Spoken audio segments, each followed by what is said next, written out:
আমি শিউলি, আমার YouTube channel Shiuli's লাইফে তোমাদের অনেক অনেক স্বাগত জানাই। আশা করি তোমরা সবাই ভালো আছো আর আমরাও খুব ভালো আছি। আর এখন দেখো সন্ধেবেলা, আর ও অফিস থেকে একটু আগে ফিরলো, আর এসে তো কিছুক্ষণ কাজ করতে হয়, তা কাজ করাও হয়ে গেছে। আর এখন আমরা একটু রেডি হয়ে নিয়েছি, একটু বেরোচ্ছি, একটু দরকার আছে আমাদের, ওই জন্যই বেরোচ্ছি। 2-3টে কাজ আছে, তা দেখা যাক কী কাজ করি, আর তোমাদের সঙ্গেও শেয়ার করবো অবশ্যই। তা চলো দেখতে থাকো ভিডিওটা। আমরা এখন বেরোই। আমরা দেখো একটু আগে বাড়ি থেকে বেরোলাম, আর এখন একটা সিগনালে দাঁড়িয়ে আছি। আর আজকে আমি বেরিয়েছি একটু পার্লারে যাব, ভুরুটা প্লাক করব, আর কিছু কেনাকাটাও আছে। আর কালকে যেহেতু আমরা একটা জায়গায় যাব, ওই জন্যেই বিশেষ করে ওকে বললাম। আর যেহেতু অনেক দিন আমি ভুরুটা প্লাক করিনি, আর আমার যখন প্রয়োজন হয় তখন আমি করি, আর কবে করেছি সেটাও আমি ভুলে গেছি। কিন্তু ও দেখো পার্লারে না নিয়ে গিয়ে আমাকে একটা অন্য জায়গায় নিয়ে যাচ্ছে। কোথায় নিয়ে যাচ্ছে সেটা আমি বুঝতেও পারছি না। আগে একদিন ও আমাকে বলল যে আমাকে কিছু সারপ্রাইজ করবে বলে একটা জায়গায় নিয়ে গেল, সেখান থেকে আবার আমরা বিশালে গিয়ে শপিং করে বাড়ি গেছিলাম। আমাকে সারপ্রাইজ করেনি, বলল যে দোকান বন্ধ। তা আমিও সেটা বুঝতে পারছি না। আজকেও বলল চলো যাই, তা দেখা যাক ও কোথায় যায়। আর এখন দেখো এসে গেছি এপি জুয়েলার্সে, আর এখানে ও দাঁড়িয়েছে। তখন আমি ভাবলাম যে কিছু একটা অন্যরকম ব্যাপার, যেহেতু এপি জুয়েলার্সে আমরা আগেও গোল্ড কিনেছিলাম, ওই জন্যে আমি বুঝতে পেরেছিলাম যে গোল্ডেরও কিছু হয়তো গিফট করবে আমাকে। তা দেখো আমি দোকানে এসে গেছি, আর আমি প্রথমে ভাবতেই পারিনি যে সত্যি সত্যি কিনবো, ওই জন্য কিন্তু প্রথমে আমি ভিডিও করছিলাম না। আর আমি যেহেতু একটু অবাক হয়ে গেছি যে সত্যি কি কিনবো বা কিনবো না এরকম, ওই জন্য আমার ভিডিও করার কথা আর খেয়ালই ছিল না। আর এখন দেখো আমার কেনা হয়ে গেছে, আর এখন যে বিলটা দেবে ওটাই প্রিন্ট করা হচ্ছে। আর এখন দেখো বিলটা প্রিন্ট হয়ে গেছে, আর আমাদের কেনাকাটাও হয়ে গেছে। বাড়িতে গিয়ে তোমাদেরকে দেখাবো আমি কি কিনলাম। তা আমি তো খুবই এক্সাইটেড, আর একটু অবাকও হয়ে গেছি বলতে পারো। আমার একদমই মানে মানে ভাবতেই পারছি না যে এরকম কোনো কিছু একটা হবে। আর আমি দেখো এখন বেরিয়ে গেছি, এবার আমরা যাব পার্লারে। আরও কিছু কেনাকাটা করার ছিল, কিন্তু আজকে আর হয়তো টাইম হবে না, যেহেতু অনেকটাই রাত হয়ে গেছে। তাই এখান থেকে আমরা পার্লারে চলে এসেছি দেখো, আর ওর কাছ থেকে আমি টাকা নিচ্ছি। আর ভুরুটা দেখো আমি কতদিন প্লাক করিনি, একদম মানে কবে করেছিলাম সেটাও আমার মনে নেই। তো চলো যাই এবার। দেখো আমার ভুরু প্লাক করা হয়ে গেছে। এবার আমরা যাব বাড়িতে, আর বাড়িতে গিয়ে ও আমাকে কি গোল্ড গিফট করলো সেটা তোমাদেরকে দেখাচ্ছি। গুড মর্নিং ফ্রেন্ডস, আজকে হচ্ছে পরের দিন সকালবেলা, আর কালকে তোমাদের সঙ্গে ভিডিওটা শেষ করা হয়নি। আর ও আমাকে যে গোল্ড গিফটটা করেছিল সারপ্রাইজ গিফট, সেটাও তোমাদেরকে দেখানো হয়নি। আর বাড়ি এসে আমি বলেছিলাম তোমাদেরকে দেখাবো। তা কালকে অনেকটা রাত হয়ে গেছিলো আমাদের আসতে, কারণ রাস্তায় প্রচণ্ড জ্যাম ছিল। আর এমনিতেই আমরা 8:30টার দিকে বেরিয়েছিলাম, আর ওখানে একটু লেট হয়েছিল। তারপরে আবার গেছিলাম ভুরু প্লাক করতে পার্লারে, সেখানে একটু লেট হয়ে গেছিলো। আর সবথেকে বেশি হচ্ছে রাস্তায় প্রচণ্ড জ্যাম ছিল। আর আমাদের এই রাস্তায় সকাল বিকাল দুপুর সন্ধেবেলার থেকে তো আরও জ্যাম, প্রচুর জ্যাম হচ্ছে এই 1 বছর মতো। তা কেন জানি না এত জ্যাম হয়, যে কোনো জায়গায় দাঁড়াচ্ছি 10 মিনিট 15 মিনিট দাঁড়াতেই হচ্ছে এইটুকু পথেই। তা ওই জন্যেই আর 10:30টার বেশি বেজে গেছিলো, ওই জন্য আমরা ভিডিওটা শেষ করিনি, আর জিনিসটাও তোমাদেরকে দেখানো হয়নি। তা আজকেই ভাবলাম যে সকালবেলা তোমাদেরকে দেখাই। আর ও একটু আগেই অফিসে চলে গেছে, তা আমি ভাবলাম যে আমি একাই দেখাই, দিনের বেলা জিনিসটা দেখতেও অনেকটা ভালো লাগবে। তো চলো তাহলে গিফটটা তোমাদেরকে এবার দেখাই। এটা সারপ্রাইজ গিফটের থেকে আমার অনেকটা প্রয়োজনীয় জিনিস বেশি, মানে প্রয়োজনীয়তাটা বেশি ছিল সেটাই। আর আমরা বেশিরভাগ জিনিস কিনি মানে প্রয়োজন হলেই বেশিরভাগ কিনি, মানে শখের জিনিস সেভাবে কিনি না। তো দেখো এটা প্রথমে একটা বিল ছিল, এটা আমাদের, আর একটা সুন্দর ব্যাগে দিয়েছে। আর এর মধ্যেও একটা ব্যাগ আছে দেখো ছোট্ট। আর এটা হচ্ছে এপি জুয়েলার্স, এখান থেকে আগেও আমরা গোল্ড কিনেছি, ওই জন্য এখানেই গেছিলাম।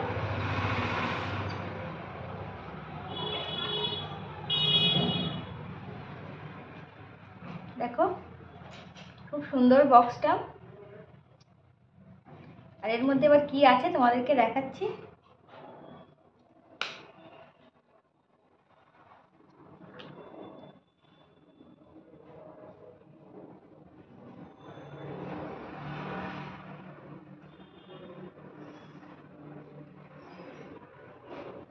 দেখো এটা হচ্ছে একটা ইয়াররিং, ছোট্ট একদমই ছোট্ট ইয়াররিং। আর ছোট্ট জিনিস আমার খুবই পছন্দের, আরও অনেক রকমের ছিল কিন্তু এটাই আমার বেশি পছন্দ হয়েছে। তা ব্যাক ক্যামেরায় আমি তোমাদেরকে দেখিয়ে দেবো, আর পরেও আমি দেখিয়ে দেবো যে কেমন লাগছে আমাকে। তাই এটা কেন দিয়েছে কি ব্যাপার হঠাৎ করে। তা সেটাই আমি তোমাদেরকে একটু বলছি। কদিন আগে আমার বার্থডে ছিল জানো, ডিসেম্বর মাসে। তা সেই সময় ও তো আমাকে কোনো গিফট করেনি, আর ও ভেবেছিল যে আমাকে কোনো গোল্ডের কিছু গিফট করবে। তা আমাদের ওখানে দোকানে গিয়েছিল, কিন্তু ওখান থেকে আমাকে ফটোও পাঠিয়েছিল, সেইগুলো তোমাদেরকে ভিডিওতে শেয়ার করা হয়নি যেহেতু আমি ওখান থেকে কিছু নিইনি ওই জন্যে। তা ফটো পাঠিয়েছিল, ও আর জেঠিমা গিয়েছিল। তারপরে আমার ওখান থেকে খুব একটা ভালো পছন্দ হচ্ছিল না, তাই জন্যে আর কেনা হয়নি। আর ও তো আমাকে ফুল গাছ গিফট করেছিল, তোমরা সবাই দেখেছিলে। তা আমার তাতেই খুশি, খুবই খুশি ছিলাম। আর এটা ওর শখ অনুযায়ী ও আমাকে গিফট করেছে, আর এটা প্রয়োজনও বলতে পারো। তা আমার অতটা প্রয়োজন না। আর মানে আমার একটা অসুবিধাও আছে, মানে আমি সবসময় দেখেছি যে আমি কানের মানে পরিই না, নাকে তো পরিই না, নাকে তো আমার ফোটানো ছিল, সেটা বন্ধ হয়ে গেছে ছোটোবেলাতেই। তা কানেও পরি না, সবসময় দেখো খালি কানেই আমি থাকি। এরকম থাকতে থাকতে আমার কানে, যখনই আমি কানের পরি তখন একদমই দুলের ওই গুজিটা ঢুকতে চায় না। আর যেহেতু আমি কেনা পরি বা জামার সঙ্গে ম্যাচিং করে পরি, ওইগুলো খুব মোটা মোটা হয়, ওগুলো একদমই ঢুকতে চায় না। আর মানে বন্ধ হয়ে যাবে এরকম অবস্থা হয়ে গেছে আমার কানের, মানে দুল না পরে পরে এরকম অবস্থা হয়ে গেছে। আর আমি যখন কলেজ লাইফে ছিলাম তখন থেকেই আমি সোনার কানের খুলে মানে বিভিন্ন জামার সঙ্গে ম্যাচিং করে পরা শুরু করেছিলাম।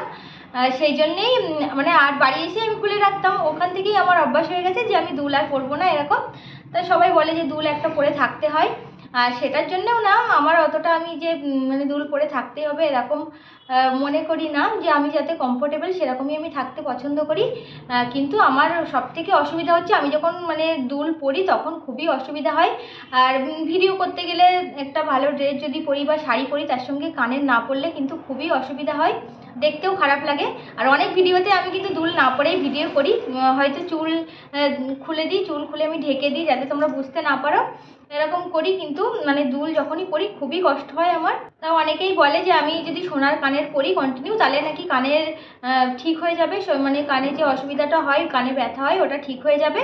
তা ওই জন্যেই ও আমাকে বলে যে সোনার কানের পরতে। তা অন্য আমার কানেরটা সেটা অনেকটা বড়, আর ওটা পরে আমি সবসময় থাকতেও পারবো না, কমফোর্টেবল না একদমই।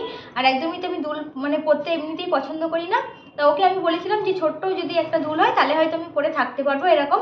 তো সেটা ওর মাথায় ছিল, ওই জন্যই ও প্ল্যান করে কিন্তু এইটা আমাকে গিফট করলো। তা বার্থডেতে গিফট করার কথা ছিল, তা যেহেতু বার্থডেতে গিফট করতে পারিনি ওই জন্যেই ও অনেক দিন দিয়েই প্ল্যান করছে। কদিন আগেও আমাকে নিয়ে গেছিলো যে তোমাকে সারপ্রাইজ গিফট দেবো কিছু, চলো। তা সেদিন দোকান বন্ধ ছিল, তারপরে 2-3 দিন বন্ধ ছিল, ওখানে লেখা ছিল, তা ওই জন্যই আর কেনা হয়নি। তা কালকে আমি গেছিলাম একটু ব্রু প্লাক করতে, আর আমরা এক জায়গায় যাব রিসেন্ট, তোমরা সেটাও ভিডিও দেখতে পাবে। খুব সুন্দর একটা জায়গায় যাব, মানে খুবই এক্সাইটেড আমি। আর এরকম যে জায়গায় একটা যেতে পারবো সেটাও মানে আমার মানে ভাগ্যে ছিল, এটাই আমি ভাবি। তা খুব ভালো একটা জায়গায় যাব, সেটাও তোমরা ভিডিও পাবে, কালকেই যাব। ওই জন্য একটু ব্রুটা প্লাক করতে গেছিলাম। আর আমি তো ব্রু খুব একটা প্লাক করি না, যখন প্রয়োজন হয় তখনই করি, আর খুব ব্যথা পাই। আর কালকেও এখানে একটু কেটেও গেছে আমার। আর ব্রুটা দেখো অনেকটাই সরু করে দিয়েছে, আমি এতটা কিন্তু সরু করি না, তাড়াহুড়ো করে মানে একটু এরকম হয়ে গেছে। তা যাই হোক, দুলটা একটু তোমাদেরকে ব্যাক ক্যামেরায় দেখিয়ে দিই।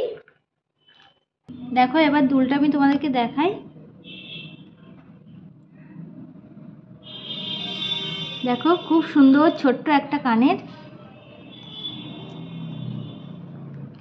তোমাদের কেমন লাগছে অবশ্যই কমেন্ট করে জানাবে। একদমই ছোট্টর মধ্যে আমি যাতে সবসময় পরে থাকতে পারি ওই জন্যে, আর ছোট্ট জিনিস আমার দেখলে খুবই পছন্দ হয় ওই জন্যে। কানেরটা তোমাদেরকে আমি দেখিয়ে দিলাম, আর এটা এবার একটু আমি পরে দেখি কেমন লাগে। ও বাড়িতে থাকলে ভালো হতো, আমি জানি না মানে দেখাতে পারবো কি না সেভাবে। একদমই ছোট্ট দেখতে পাচ্ছ, এরকম মানে ছোট্ট কিউট জিনিস আমার খুবই পছন্দের।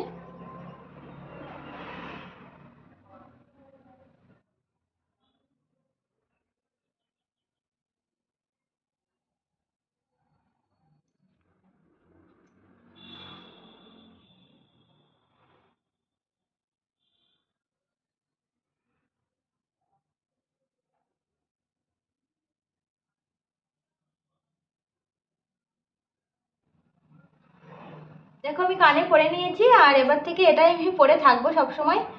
দেখা যাক, আমার আবার মন যদি হয় আমি পরবো, যদি না হয় তাহলে হয়তো পরবোই না। কিন্তু এবার যদি আমি না পরি হয়তো ও রাগ করবে খুবই। কারণ এটা আমার খুবই কেনার ইচ্ছা ছিল। আর এই কানেরটা পরে আমাকে কেমন লাগছে তোমরা অবশ্যই করে জানাবে। আর জানি না আমি ঠিকমতো তোমাদেরকে দেখাতে পারলাম কি না। ও বাড়িতে থাকলে দেখতে পেতো যে আমি দুলটা পরেছি, ওর ভালো লাগতো। আর বাড়ি আসলেই তো দেখতে পাবে এমনিতে। আর ও একটু বেশি খুশি হবে, কারণ আমি যতটা আমাকে নিয়ে ভাবি তার থেকে বেশি মনে হয় ও আমার জন্য ভাবে সব সময়। আর আমি যাতে খুশি হব, আমার কোনটা দরকার কোনটা লাগবে ও আগের থেকেই বুঝে যায়, আমি বলার আগের থেকেই বুঝে যাই। এটা মানে বলার কিছুই নেই, তোমরা জানো সবাই। তা এটাই সব থেকে বেশি মানে বড় পাওয়া কোনো গিফটের থেকে। আমার মনে হয় এই কেয়ারিংটাই একটা মেয়ের জীবনে সব থেকে দামি। এটার জন্যই আমি খুবই খুশি। আর বেশি বলতে গেলে আমি ইমোশনাল হয়ে যাব হয়তো। তোমাদের ভিডিওটা কেমন লাগলো অবশ্যই জানাবে। আমি তো গিফটটা পেয়ে খুবই খুশি, আর ধন্যবাদ জানানোর মতো ওকে কিচ্ছুই নেই। আর এটা আমাদের একে অপরের প্রতি ভালোবাসা। আর স্বামী স্ত্রীর মধ্যে ধন্যবাদ শব্দটা আসেই না, এটা হচ্ছে ভালোবাসা একদমই। তা তোমাদের ভিডিওটা কেমন লাগলো অবশ্যই জানাবে। আর আমার কানেরটা কেমন লাগছে অবশ্যই জানাবে, আমাকে পরে কেমন লাগছে। যেহেতু খুবই ছোট্ট, আর আমি ছোট ছাড়া সবসময় আমি ডেলি ইউজ করতে পারবো না, আমি যেটা কমফোর্টেবল সেরকমই আমি কিনেছি, যাতে আমি সবসময় পরতে পারি, চেষ্টা করব পরার। তাহলে তোমাদের ভিডিওটা কেমন লাগলো অবশ্যই জানাবে। যদি ভিডিওটা ভালো লাগে তাহলে অবশ্যই লাইক করো, কমেন্ট করো, আর অবশ্যই করে আমাদের চ্যানেলটিকে সাবস্ক্রাইব করে দিও, আর বেশি বেশি করে শেয়ার করো। আর পরের যে ভিডিওটা আসছে খুবই ইন্টারেস্টিং ভিডিও আসছে আমাদের পরিবারের সবাইকে নিয়ে, তার জন্য খুবই এক্সাইটেড। তা তোমরা ভিডিওটা অবশ্যই দেখো, কালকেই যাব। তোমরা সবাই ভালো থেকো, সুস্থ থেকো। আজকের মতো বাই।